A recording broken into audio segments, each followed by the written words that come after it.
Hey guys, welcome back. Having a shower was non-negotiable when we were planning out our van. So in this build, my wife got a great big shower. We're going to go through everything we needed to do in order to get the shower in, do the plumbing, the gray water, as well as we have a shower in the back of the van, and we're going to show you that as well. Hope you enjoy the video. Hit like and subscribe. We went through 3 different sets of fixtures before we found the one that worked for us.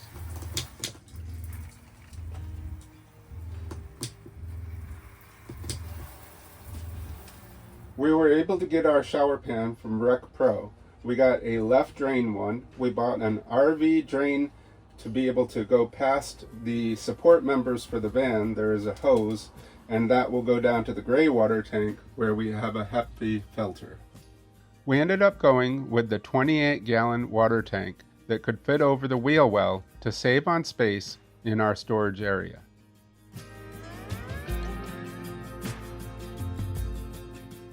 For our build, we have twin beds, so we had to wait until we got the tank before we could start building out the bed frames. We went through several different floor plans when laying out our van before we settled on the one that we ended up using.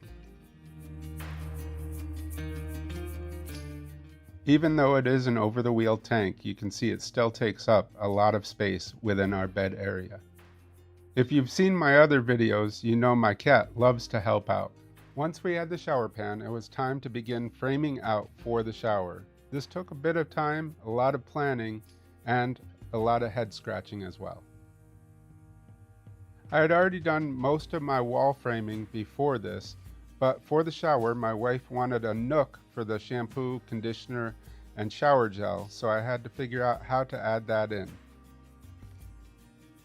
And if you're doing a van, you know there's no such thing as straight lines, so everything needs to be filled in with scraps of furring strips to get things straight.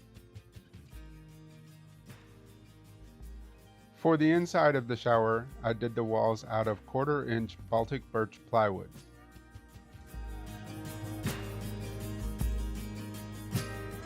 We are currently working on the framing for our shower.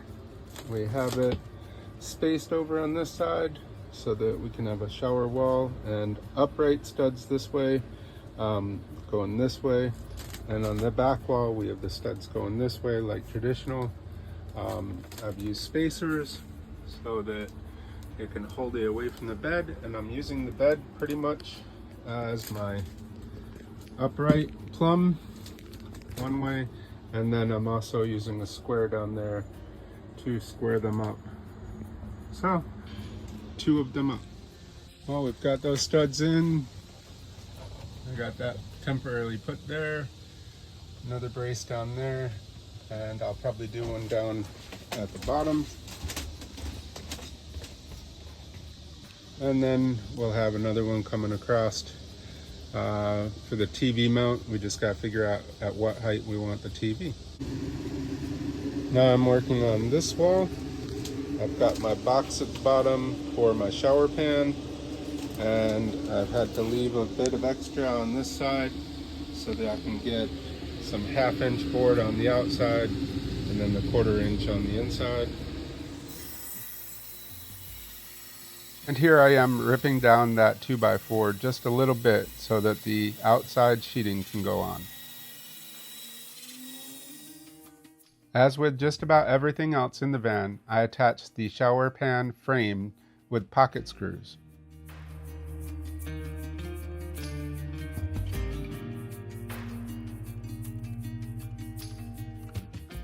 Later, we will be attaching a TV to this wall, so I put in reinforcement. At this point, I wasn't exactly sure what the final height of the TV would be, so I put in a few extra studs. I also made an extra reinforcement stud for where the faucet would be attached. Since I couldn't run straight down from the drain, I had to purchase an RV drain and hose to go through the floor at a different location. The shower pan did not come pre-drilled, so I had to find the correct diameter hole saw.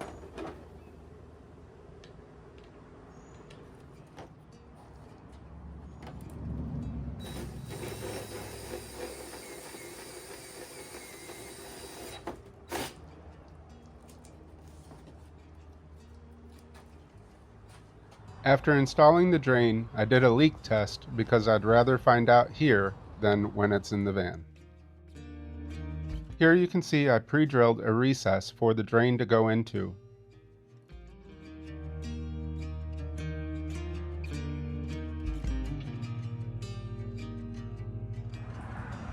We are under the van, and this is where the shower drain is going to come out. So what I've done is I've marked it right here. I'm going to put an elbow and have it come down and then go that way. And probably end up getting some kind of shield for the muffler so that the muffler doesn't get too hot.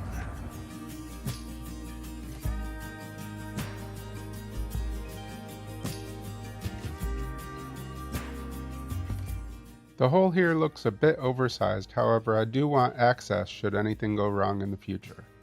Once all the plumbing is done, I'll cover it with foam. Well, it is in. I just have to pull it out and next put the caulk on it to just hold it and then screw it down. Anytime you cut a hole in the van, you need to make sure that you cover it with paint to prevent rusting. Once the framing was complete, I had to make patterns to cut out the walls. For this, I used grocery store bags, and then I transferred the patterns to the plywood and cut it out with my jigsaw.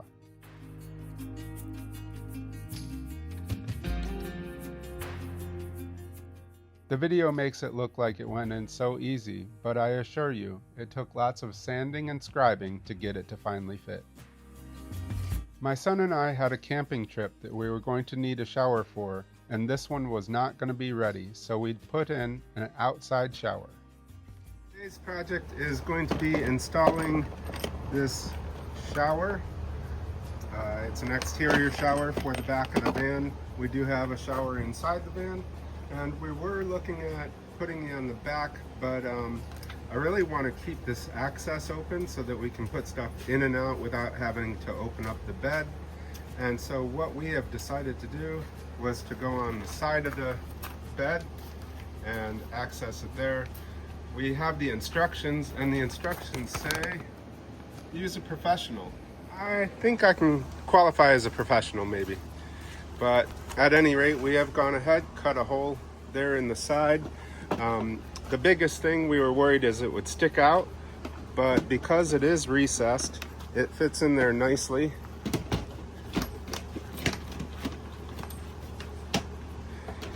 And really doesn't stick out beyond what we've already got there.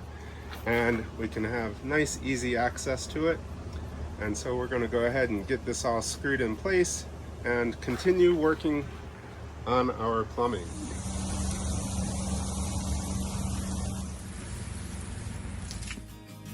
The outside shower worked out well. We were able to use it for a whole week-long camping trip.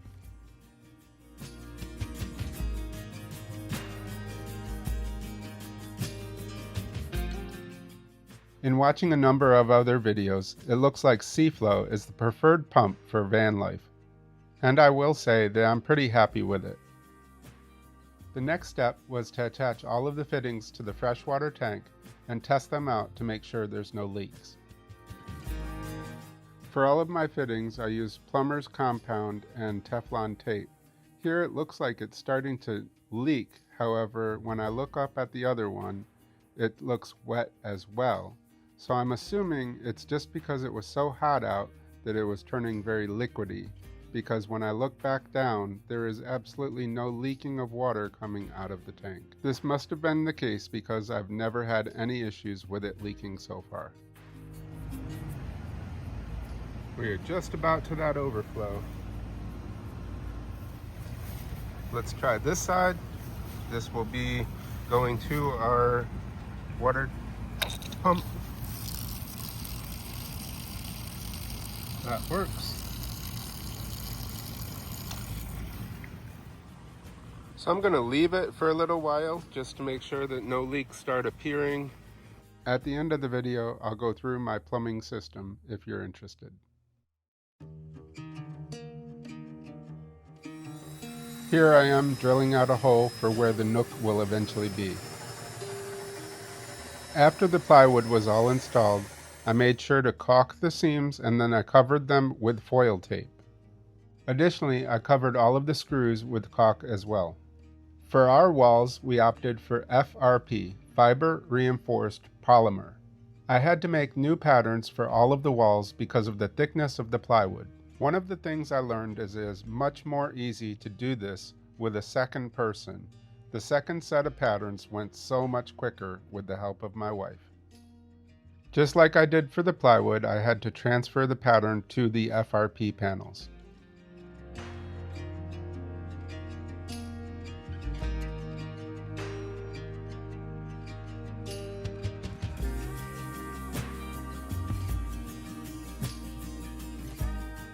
I saw online there were a number of different ways to cut the FRP panels. I opted to use a razor knife. It took about 3 or 4 times to get through deep enough so that then I could bend it and it would snap right along that seam. You just want to make sure that you go slow, increasing the pressure as you go. I'll let you in on a secret. It did not fit the first time. I had to go in and out of the van a number of times to sand it and scribe it and try it again. But I think it was worth it in the end because I had a very tight seam. When it comes to attaching the FRP panels, there's a number of different options. I decided to use the Loctite tub surround. I applied a liberal amount of the tub surround on the walls and then used a roller to rub it down and get it all smooth. Some people had mentioned they had problems with adhesion, but I did not have any issues and it stayed strong to the wall. After I had rolled it out really well, I applied some tape to the edges just to make sure that they stayed.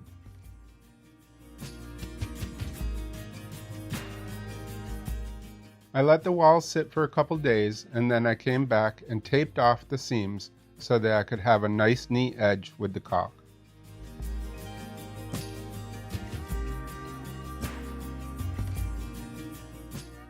My wife didn't want a plain, boring entrance. She wanted a decorative arch, so I had to figure out how to make that work. I started by cutting a piece of plywood to match the opening, and then I transferred the pattern onto it.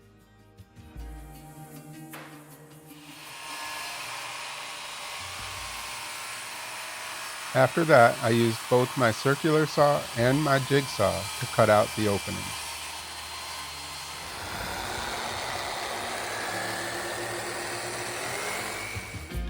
After a little bit of sanding, it looks awesome. I'm really happy that my wife pushed me to do a decorative piece for the van.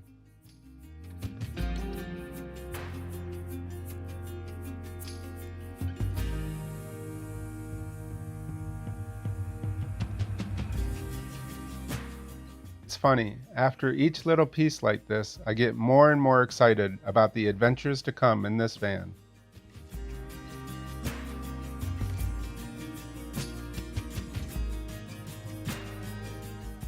Before installing it, I covered it with a coat of primer and 3 coats of paint. The inside will also get covered with FRP, just like the rest of the shower.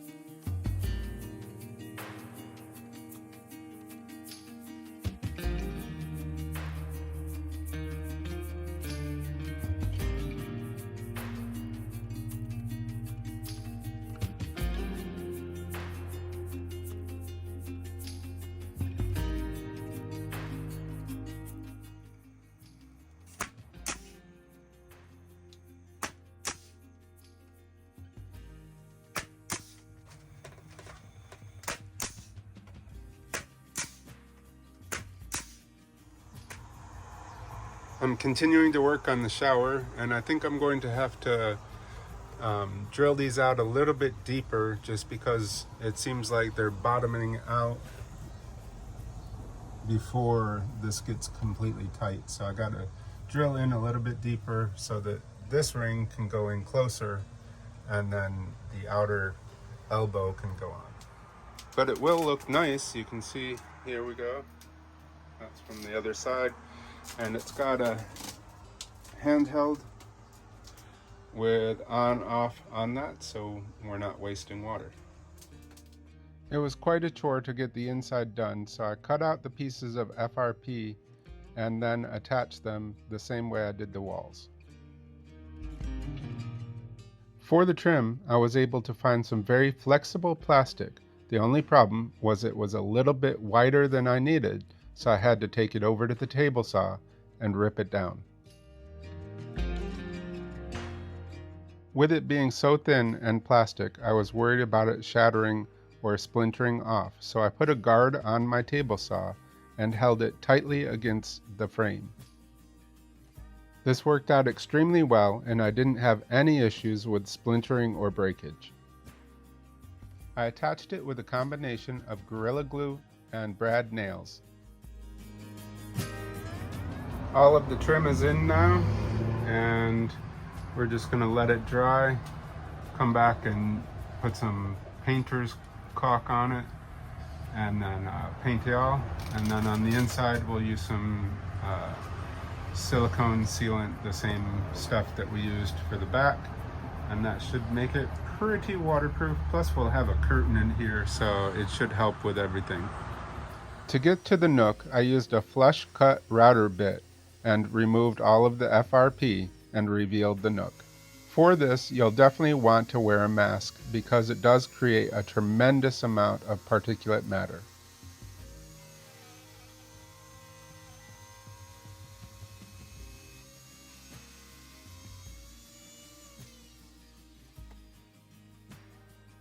After another pass with the router, it cleaned up really nicely, and my wife was very happy.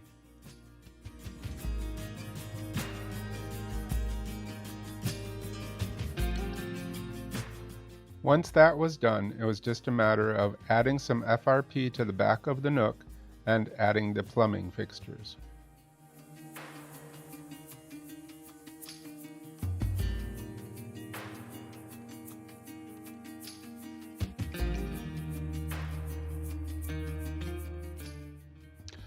For gray water, we have everything leading to a 10-gallon undermount tank. Just wanted to give you a little bit more overview of our actual water system. We have our tank here that you've seen. I have a shut-off where it comes out of there, and then it goes from there into the water pump and the accumulator, and comes out of the accumulator, and it can break off either towards the other shower in the back, or to the shower that you saw, or to the sink. And so that blue line, then it can also enter into our hot water heater, comes out of the hot water heater and goes to those different areas. I do have a shower shut off to stop it from going to the main shower inside the van, and then I also put in a shower shut off for the back shower, and we keep that off all of the time unless we're going to use that back shower, just to make sure that there isn't any kind of leak back there that we don't need to have. We do have the fill port on the back of the bed, and then we have the drain port for the gray water along the side. We'll go look at that now. I really wanted something that was low profile, so I was able to get these pieces at my local store, and it comes right out the side. We can hook a hose up to it and dump our gray water at any station.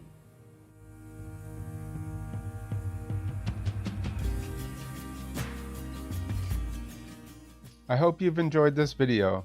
Leave me some comments below if you have any questions, and please like and subscribe. It really helps my channel.